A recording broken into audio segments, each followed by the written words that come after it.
Hello সবাইকে শুভ দুপুরের শুভেচ্ছা। রেগুলারভাবে একটা হলো ব্লগ ভিডিও করব রান্নার প্রথম থেকে লাস্ট পর্যন্ত, শুধু ভেবেই যাচ্ছি কিন্তু হচ্ছেই না করা। তো ভাবলাম ধুর আজকেই করব, ভালো হইলে করব, না হইলে করব না, আর খারাপ হইলেও পোস্ট করব আর ভালো হইলেও পোস্ট করব, দেখি আগে করে। তো পালং শাক খেতে কে কে ভালোবাসো? নিজে ঘুম থেকে আজকে মনে করো ঘুমই ভাঙছে না, কি বলবো, মানে এই ঘুমাচ্ছি এই উঠতেছি, কি হয়েছে কে জানে ভগবান। তারপরে যাই হোক পালং শাক নিয়ে আসছে বাবা। তো পালং শাক আমি আমাদের বাড়িতে শাকটা হলে আমিই কাটি। আর পালং শাক খেতে কে কে ভালোবাসো বলো। তবে পালং শাক আমার একটুও পছন্দ না, আমার সবথেকে ভালো লাগে লাউ শাক আর লাল শাক। লাউ শাক দিয়ে মাছ দিয়ে রান্না করলে এত মজা লাগে কি বলবো, আমার অনেক ফেভারিট একটা শাক লাউ শাক আর লাল শাক। তো এইখানে আমি শাকগুলো সুন্দর মতো হলো দেখে দেখে কাটতেছি, কারণ আমি আবার সবার বাড়ির শাক খাই না, একমাত্র হলো আমাদের বাড়ি আমি কাটলে খাবো, আমি হলো আর আমার মামা বাড়ি ছাড়া আমি কখনো কোনো জায়গায় শাক খাই না, ঠিক আছে। তো আমার শাক টাক কাটা শেষ, এবার মা চলে আসছে, মার মতো নিজের মতো করে মা ধুয়ে নেবে। মা মানে 5-6 বার শাক ধুয়ে নিল। এরপরে রান্না করবে হলো মূলা দিয়ে, বেগুন দিয়ে আর পুঁটি মাছ দিয়ে। কাকুটার ভিডিও দেখাতে গেলে আমার ভিডিও মনে করে ছাড়াই চলে যাবে, তো এতক্ষণ কারোর ধৈর্য নেই এত বড় ভিডিও দেখার। তাও অনেক বড় ভিডিও হয়ে গেছে, তো কি করার বলো। তো যেহেতু ভিডিও করবোই, পোস্ট করব A to Z, তো একটু বড় তো হবেই।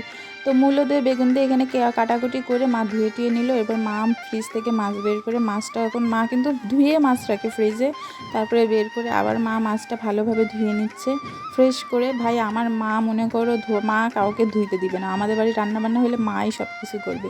তো ধোয়ার পরে মা হলুদ লবণ মাখাই রেখে দিছে, আর এদিকে শাকটা বসাই দিবে। তো শাক আমরা এইভাবেই রান্না করি, যে কোনো শাকই, অনেকের বাড়িতে অনেক রকম রান্না করে, আমাদের বাড়িতে ভাই এইরকমই রান্না হয়, ঠিক আছে। আর দেখতে কত সুন্দর লাগতেছে দেখো, কিন্তু আমার কাছে কেন জানি না আমার পালং শাক খেতে একটুও ভালো লাগে না। তবে আমার দিদিমা একবার পালং শাক দিয়ে পুঁটি মাছ রান্না করে মানে দিছিল খাইতে, এত মজা লাগছিল, একটু ঝোল ঝোল রাখছিল, মানে দেশি যে ছোটো ছোটো পুঁটিগুলো আছে না, ওই পুঁটি দিয়ে রান্না করছিল, অনেক মজা লাগছে। আর আমি যখন নারায়ণগঞ্জে ছিলাম, আমিও নারায়ণগঞ্জ থেকে আমি কিন্তু মাছ দিয়ে মানে বড় বড় পুঁটি মাছ দিয়ে তারপরে শাক দিয়ে রান্না করতাম পালং শাক, অনেক মজা লাগতো, ঠিক আছে। লাউ শাক দিয়েও রান্না করছিলাম একবার রুই মাছ। তো আমাদের এদিকে হলো পালং শাক রান্না কমপ্লিট। তারপর এইদিকে আমার মা পেঁয়াজ বেশি করে কেটে, তারপরে কাঁচামরিচ ভালোভাবে মনে করো একদম ফাল ফাল দিয়ে কেটে তারপরে ভালোভাবে মেখে নিচ্ছে, একদম মনে করো ঠেসে ঠেসে মাখতে হবে পেঁয়াজ আর হলো কাঁচামরিচ হলুদ আর লবণ দিয়ে ভালোভাবে মেখে নেওয়ার পরে তারপরে এইখানে দিয়ে দিচ্ছে হলো তোমার তেল দিয়ে ভালোভাবে মাখার পরে এইখানে মাছ সুন্দরভাবে মাখাই নিচ্ছে। এক একজনের হাতের রান্না এক এক রকম, তো আমার মা এইভাবেই রান্না করে। তারপরে মাছটা আলাদা পাত্রে তুলে নিল, মাখানোর যেই হলো কি মশলা দিয়ে পেঁয়াজ টেয়াজ দিয়ে যে মানে মাখাইছে না, ওইটা তুলে রাখছে।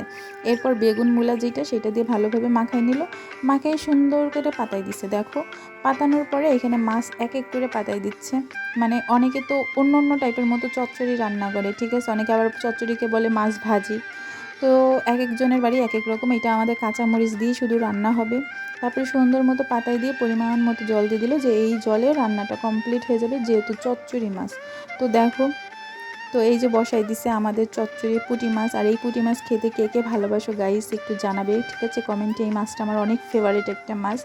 তো আর কি বলবো, এই ছিল আমার সব মানে রান্নার সব ভিডিও। তো কেমন লাগলো সবাই একটু কমেন্ট করে একটু সাপোর্ট করে যাবা, থ্যাংক ইউ সো মাচ।